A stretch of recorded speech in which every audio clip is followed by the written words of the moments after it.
and what is pneumonia, and what is asthma. Recently, I had attack and I experienced a lot of pain in my chest and wheezing at the same time and difficulty in breathing at the same time. So what would you say was my condition at that time? Thank you. Thank you, Dolly. She has many questions there for you. Yeah, the good thing is 35. They are all related. Yes.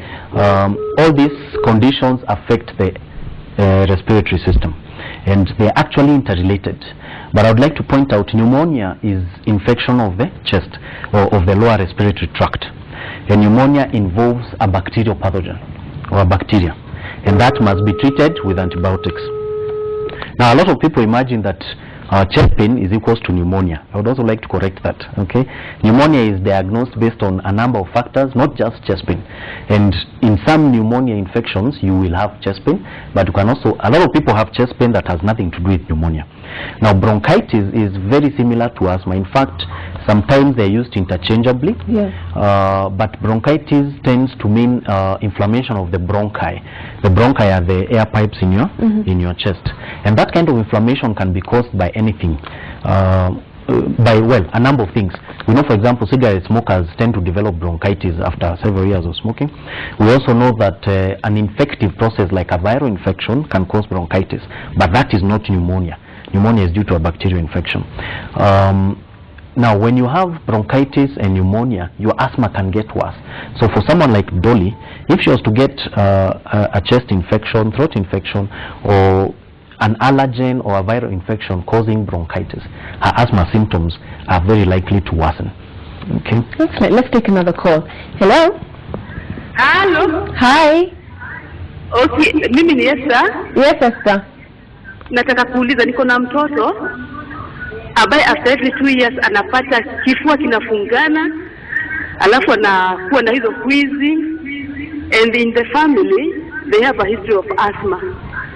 Yeah. Thank you. Okay, thank you. Right. What I'd advise her is to see a doctor. Because we need to know are these asthmatic attacks, and the best time to see a doctor is when this actually happens, because if the asthmatic attacks after happening, the child will be perfectly fine. So even a doctor will find it a bit challenging to diagnose asthma when the attack is not there. But when the child has this problem, she needs to go and see a doctor so that the child can get checked and we can know whether this is an asthmatic attack or something else.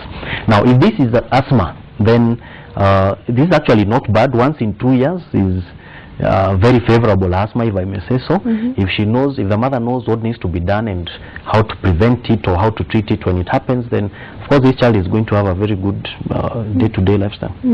Can as a doctor, you may not recommend this, but are there alternative means of treating asthma or taking care of of yourself when you get an asthmatic attack? Let's take a call before you answer that. Hello. Hello. Hi, how are you? State your name, ask your question. Yeah, my name is Hussein. I'm from Isiolo. Yes, Hussein. Yeah, what I'm asking is that I'm asthmatic patient, and I normally carry my inhaler. But what kind of drugs? Because what I'm worried is about the drugs that I use sometimes. I wanted to know, because you have not mentioned, the doctor has not mentioned, apart from the inhalers, what drugs are you supposed to use for prevention of asthmatic? Thank you. Thank you. Okay, he's right. We've not mentioned this. About the drugs, apart from inhalers. Yeah, I'll elucidate the process. What? I'll outline the process. Thank you. When you're asthmatic, if you have an asthmatic attack, what you need is salbutamol. Okay? Salbutamol comes in an inhaler. It can either be an evohaler or an acuhaler. And that's what relaxes your airways and you're able to breathe. And that's what you use for an acute asthmatic attack. Now, if you're using this once or less than once a week, then we say your asthma is not severe. Okay, and you don't need any other medication. If it's a periodic attack, when you get that, use your inhaler and you'll be fine. If you don't improve after using the inhaler, then we'll recommend that you go to an emergency department, whereby they'll give you similar medication but in a different way, what we call nebulizing. And that is what treatment that is done in an emergency department. Now, if you find you are using your Ventolin twice or more per week, then you need what we call preventive medication. So this is what sorts you out when you have an attack. But if your attacks are too frequent, that is 2 or more times a week, then you need preventive medication. Preventive medication is in the terms of an inhaled steroid. And again, it can be in this form or in this form. And inhaled steroids are very safe. You'll be advised to use them on a frequent basis. So either 1 puff every morning, 1 puff morning, evening, or 2 puffs morning, 2 puffs evening. Just listening to you, there's a lot of information to give and disseminate. Is there a place where people can go learn and be educated about, pros and cons of drugs or not using the drugs, or how asthma works, or how it doesn't affect your family? Yeah, you are very right. Discussing asthma even for an hour, we can't finish. Okay, we are actually hosting information regarding asthma on the site www.askadoc.co.ke. There's a format where individuals can ask their questions regarding what medicine they are taking and what concerns they have. Okay, now I would also like to point out that asthma treatment, we discourage use of tablets, especially steroid tablets, and cough syrups. In fact, cough syrups have been more or less eradicated in the treatment of asthma. Okay, now tablets should only be used under the guidance of a doctor and for specific conditions. So please avoid going to the pharmacy to buy medication that you're going to swallow for asthma. The treatment of asthma is primarily inhalers. Okay, there's a drug called Fano. Was it taken out of the market or not to be used by asthmatics? Well, we have improved. The drug Fano. Improved in various ways on other drugs, okay? Okay. And they are much safer drugs and that kind of thing. Okay, so let's take a call, Dr. Hello? Hello? Hi. My name is Maureen. Yes, Maureen. And I've had asthma for the last 9 years.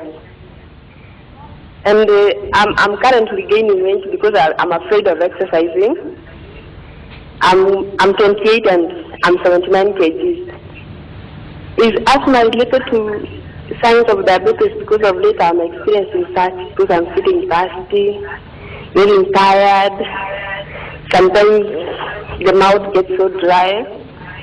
What do I do to take down the anemia? Okay, thank you for that. Yes. Now, asthma is not directly related to diabetes. What she's describing could be signs of diabetes, but again could be signs of many other things. I would encourage her not to diagnose herself. Okay.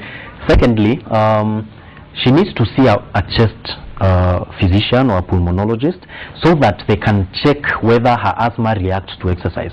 She might be afraid to exercise, and by now she could probably exercise without having an asthmatic attack.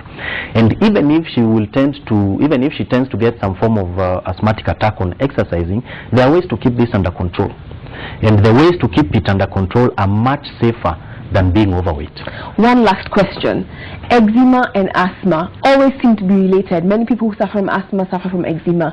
Is this true in terms of, are they related, or how do you manage this? They are both allergic conditions, and that's why they seem sometimes to occur together. And the process is generally the same. Asthma is when you have irritation causing reactivity in the respiratory system. Eczema is when you have irritation causing reactivity on the skin. Now, the process of reactivity is almost identical, and that's why they seem related. Sometimes that's why they occur together.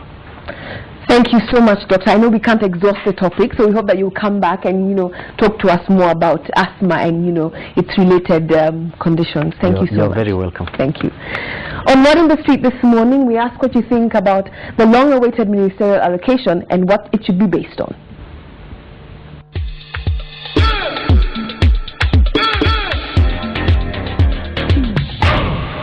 Okay, I think the most important thing waangalie kama mtu anafanya kazi. Okay, the issue of ethnicity bado inaweza kuwa rise for the sake of balancing, but at least wakazetreat sana kama mtu anafanya kazi. Now people are talking about healing, so the issue of they should not come in. They should just look at the way the people are spread. I think the ministry should be allocated according to ethnic communities. Those communities which are marginalized, they should be looked after. It's not supposed to be a national cake. It's supposed to be on merit. There's some people are supposed to get some post where they'll help the citizens achieve what they want in the society. Mimi ningependelea hata si about ethnicity, ni about tuseme sisi young peoples. Kwanza ningependelea sana vijana wapatiwe kama deputy premier, na hata pia wapate zaidi ya ministers wengi.